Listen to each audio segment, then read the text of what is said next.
My name is Claire Donovan. I'm 41 years old, and I've spent the last 17 years making sure the digital infrastructure at Meridian Tech never once flickered, crashed, or disappeared into the void. Not glamorous work. Not the kind that gets you invited to leadership retreats or mentioned in press releases. Just the kind that keeps a $200 million company breathing. The conference room smelled like expensive cologne and cold ambition. Madison Cole, our new VP of Operations, stood at the head of the table in a blazer that probably cost more than my monthly car payment. She was 32, Stanford MBA, hired 3 months ago to optimize operational efficiency. That's corporate speak for firing people and calling it innovation. Claire, she said, not looking up from her tablet, we're restructuring IT services. Your position has been identified as redundant. I didn't flinch. I'd seen this coming the moment she arrived with her management consultants and their clipboards full of cost-cutting targets. Effective when? I asked. Today. She finally looked at me and her smile was practiced, professional, empty. Clear your desk by 5. HR will walk you through severance. This isn't personal. It's just evolution. Around the table, 6 other people stared at their hands. Kevin from accounting, Rashida from legal, people who'd worked with me for years. None of them met my eyes. Madison continued. We're consolidating all technical operations under a managed services provider. Younger team, cloud-native approach, lower overhead. Frankly, Claire, your skill set is obsolete. We need people who understand modern infrastructure. I nodded slowly. I didn't argue. I didn't cry. I stood up, smoothed the front of my cardigan, and walked out of that room with the same steady pace I'd used every morning for nearly 2 decades.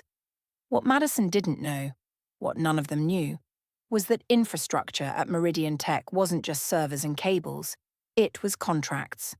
And every single one of those contracts had my name on it. Not the company's name.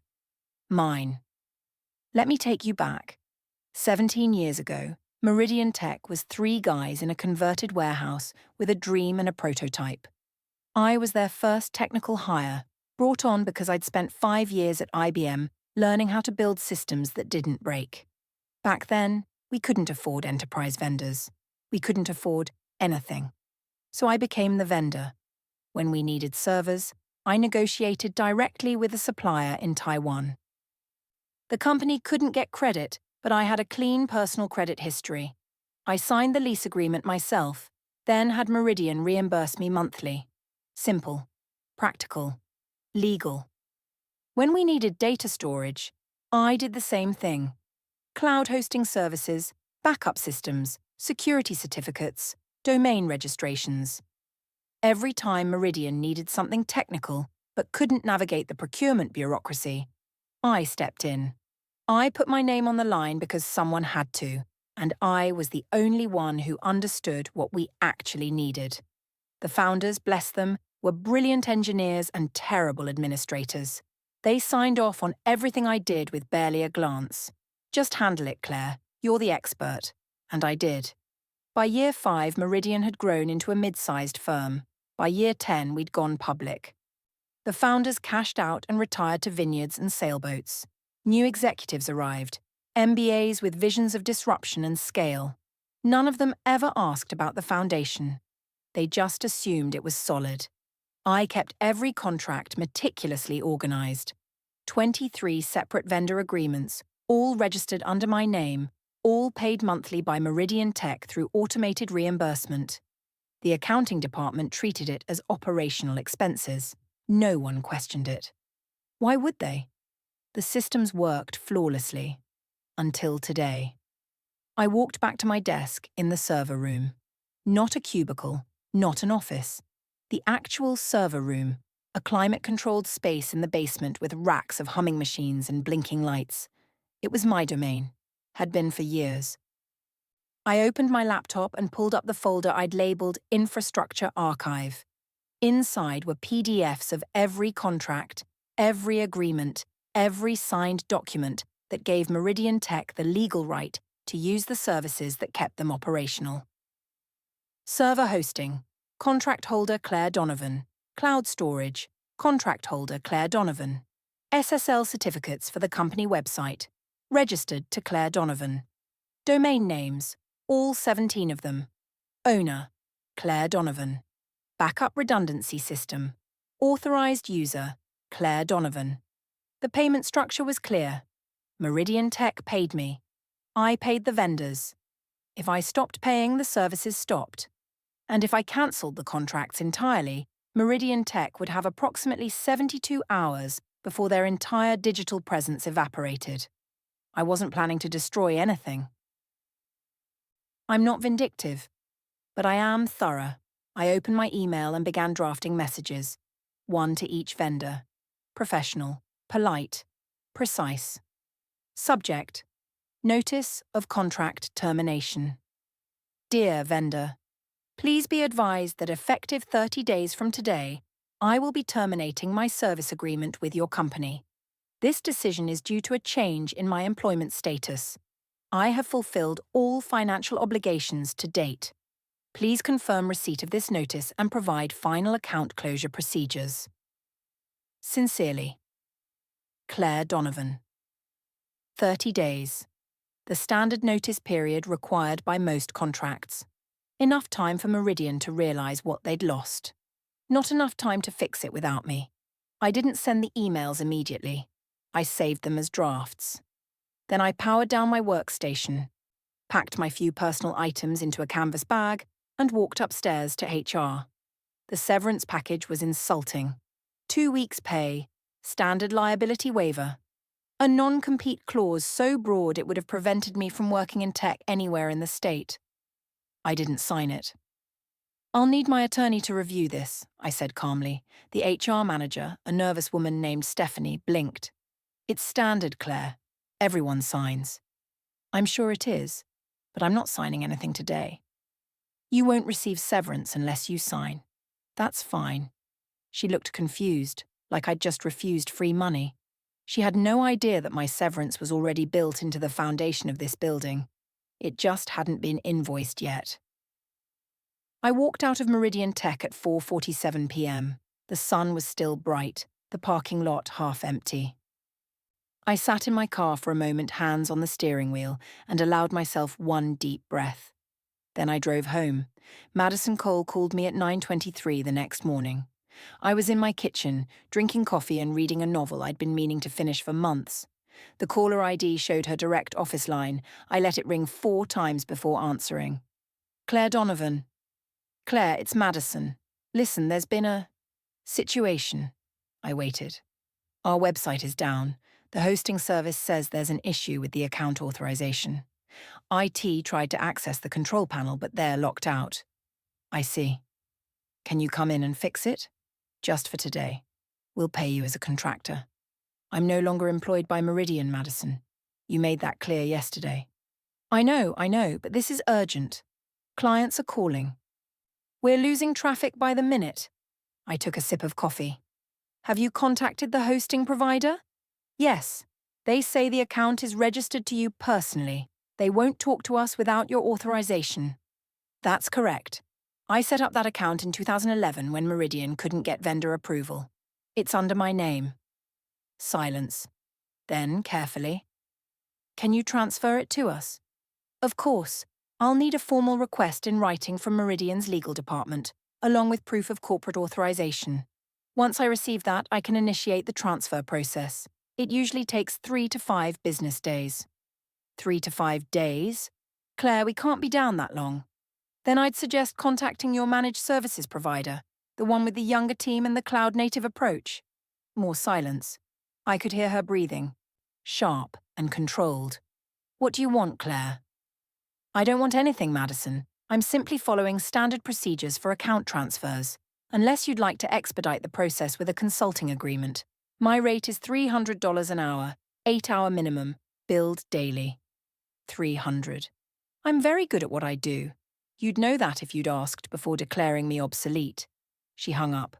I finished my coffee. By noon, the calls had multiplied. Kevin from accounting, Rashida from legal. Even Tom Breslin, the CFO, who I'd helped set up his personal laptop 4 years ago. None of them could access anything. Email servers, customer databases, internal communication tools. Everything lived in systems I'd configured, under accounts I controlled, paid through reimbursements that were still processing through accounting as operational expenses. The managed services provider Madison had hired couldn't do anything. They didn't have credentials, access rights, or contractual authority. They were consultants hired to create a plan, not inheritors of an existing kingdom. At 2:15 p.m., I received an email from Meridian's outside legal counsel, a law firm I didn't recognize, probably expensive. Ms. Donovan, we represent Meridian Tech in all corporate matters. It has come to our attention that certain digital infrastructure assets may be improperly registered under your personal name rather than the company's. We request immediate transfer of all such assets to Meridian Tech. Failure to comply may result in legal action for breach of fiduciary duty and misappropriation of corporate property. I read it twice. Then, I called my own attorney, a sharp woman named Patricia Chen, who specialized in contract law. Patricia, I need you to look at something. I forwarded her the email and the entire folder of contracts. She called me back in 40 minutes. Claire, this is fascinating. Did you really set all of this up personally? Yes. Meridian reimbursed me for everything. I have 17 years of payment records. And they're threatening to sue you? Apparently, she laughed. Actually laughed. They have no case. These are personal contracts with third-party vendors. You fulfilled your obligations. The company paid you back. The fact that they never bothered to transfer ownership is their failure. Not yours. If anything, you could sue them for unpaid administrative labor. I don't want to sue anyone, Patricia. I just want to be left alone. Then let me handle this. Don't respond to their email. Don't take their calls. Let them sweat. By day 3, Meridian Tech was hemorrhaging. Their website had been replaced by a generic suspended account page. Customer service was operating through personal Gmail accounts. Internal communications had devolved into group texts. The managed services provider had sent a preliminary proposal for rebuilding everything from scratch. Cost estimate, $340,000. Timeline, 6 to 8 months. I know this because Kevin called me, apologetic and desperate, and told me everything. He was worried about his job, worried about the company collapsing, worried that Madison's evolution was actually extinction. Claire, please, can't you just fix it? Name your price. Kevin, I tried to help. Madison said I was obsolete. She's panicking. She didn't realize what you actually did here. No, she didn't, because she never asked. On day 5, I received a certified letter, hand-delivered to my door by a process server who looked apologetic about the whole thing. Inside was a formal complaint filed in Superior Court, Meridian Tech versus Claire Donovan. Allegations of sabotage, breach of contract, and intentional interference with business operations. I called Patricia immediately. They actually filed. They did. And Claire, they just made a spectacular mistake. This is now discoverable. Every email, every conversation, every decision that led to your termination. We can subpoena Madison's communications, HR records, everything. What do? We file a counterclaim, wrongful termination, age discrimination, retaliation, and breach of implied contract. Then we let them discover exactly how much trouble they're in. The deposition was scheduled for 3 weeks later. In the meantime, Meridian's stock price had dropped 11%. Tech blogs were covering the outage. Clients were threatening to leave. The board of directors had called an emergency meeting. Madison Cole was fired on day 12. I learned this from the company's press release, which I read on my tablet while having lunch at a cafe downtown. Meridian Tech announces leadership transition. VP of Operations, Madison Cole has departed to pursue other opportunities. Corporate speak for, she destroyed the company in 3 months, and we're desperately trying to survive. The new interim VP, A man named Lawrence Park, who'd been with the company since the early days, called me that evening. Claire, it's Lawrence.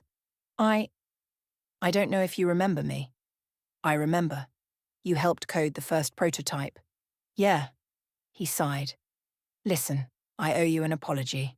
We all do. What happened to you was wrong.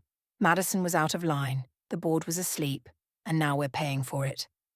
I appreciate that, Lawrence. I'm calling to ask if there's any way we can make this right. The company is dying, Claire. Not because of you, because of us. But you're the only one who can save it. I looked out my window at the quiet street, the evening light turning everything golden. What are you offering? Reinstatement, full back pay, an apology, a seat at the table where these decisions get made so this never happens again. I'm not interested in my old position, Lawrence. Then what do you want? I'd spent 2 weeks thinking about this. 2 weeks watching a company spiral because they'd mistaken infrastructure for furniture. They'd thought I was replaceable because I was quiet, methodical, unsexy. They'd learned the difference between visibility and value. I want a new position, Chief Infrastructure Officer, VP level. I want signing authority on all technical contracts. I want veto power over any decision that affects foundational systems, and I want equity. 2% of the company, vested immediately. Silence. 2%? That's what I'm worth. Lawrence, that's what 17 years of keeping you alive is worth. And if you don't agree, I'll sell every one of these contracts to your competitors and watch them build empires on the foundation I created. Let me talk to the board. You have 48 hours. After that, I'm entertaining other offers. The board agreed in 36 hours. I received a formal offer letter, signed by all 7 board members. Chief Infrastructure Officer, $280,000 base salary, 2% equity, a seat on the Strategic Planning Committee, an explicit clause stating that no infrastructure changes could be implemented without my written approval. Patricia reviewed it, smiled and said, "Frame this. You just turned a termination into a kingdom." I signed it. The lawsuit was dropped with prejudice, meaning Meridian couldn't refile. My counterclaim was withdrawn. Both parties agreed to mutual non-disparagement, which meant they couldn't badmouth me and I couldn't publicly humiliate them. Though between you and me, the tech blogs did that just fine on their own. I returned to Meridian Tech on a Monday morning. Not to the server room in the basement, but to a corner office on the executive floor. My name was already on the door. Claire Donovan, CIO. Lawrence met me in the hallway. The contracts? I pulled a folder from my bag. Transfer paperwork. Every account properly assigned to Meridian Tech, effective immediately. I'll supervise the transition personally. Thank you. Don't thank me, Lawrence. Just don't forget again. He nodded. I spent that first week rebuilding what had broken. Not just the servers and the systems, but the relationships. The institutional memory. The understanding that infrastructure isn't invisible just because it's quiet. I hired Kevin as my deputy. He understood numbers, and he'd been loyal when it mattered. Rashida joined my team as compliance officer. The people who'd looked away in that conference room slowly became people I could trust again. Not because I forgave easily, but because I believe in second chances for those who earn them. 3 months later, Meridian's systems were not only restored but improved. Faster, more secure, properly documented. I'd built redundancies, established protocols, created a transition plan so that if I ever got hit by a bus, the company wouldn't collapse. The stock price recovered. Clients stayed. The board sent a formal letter of appreciation that I did, in fact, frame. Madison Cole, for the record. Landed at a startup in Austin. I heard through industry channels that she lasted 4 months before being transitioned out. Some people never learn that shiny presentations don't replace solid foundations. I don't think about her much anymore. On a Friday evening, 6 months after my return, I was the last one in the office. The floor was quiet, lights dimmed, the city glowing through the windows. I stood in my office doorway and looked out at the company I'd helped build, helped save, and now helped lead. My phone buzzed. A text from Patricia. Saw the quarterly report. Stock up 18%. Congratulations, Claire. You built a castle, and they finally noticed. I smiled and typed back. They didn't notice. They just finally listened. I powered down my computer, grabbed my coat, and walked out through the empty halls. The lights flickered on as I passed, motion sensors responding to my presence. Small, invisible, essential. Just like me. People think revenge is loud. They think it's confrontation and shouting and dramatic exits. But that's not revenge. That's theatre. Real revenge is quiet. It's watching the people who underestimated you realize, slowly and painfully, exactly how much they needed you. It's standing on the ashes of their assumptions and offering them a choice: rebuild with you or collapse without you. I didn't destroy Meridian Tech. I didn't have to. I just stopped holding it up. And when they felt the weight of their own arrogance, when they finally looked down and saw the foundation they'd been standing on, they understood. I wasn't obsolete. I was inevitable. Madison Cole called me obsolete because she saw a quiet woman in a cardigan and assumed competence was weakness. She mistook invisibility for insignificance. She thought the person who kept the lights on could be replaced by a cheaper model with a better PowerPoint. She learned the difference between managing systems and understanding them. And I learned that sometimes the best revenge isn't destruction. It's patience. It's documentation. It's knowing that when someone powerful finally realizes they need you, you get to choose the terms of your return. I didn't come back for forgiveness. I came back for acknowledgement, and I got it. If you've ever been called obsolete, redundant, or replaceable by people who never bothered to learn what you actually do, I hope this story finds you. I hope it reminds you that infrastructure is invisible until it's gone. And I hope when your moment comes, you've kept your receipts. Because the person who controls the foundation controls everything built on top of it. And some of us have been building longer than they've been breathing.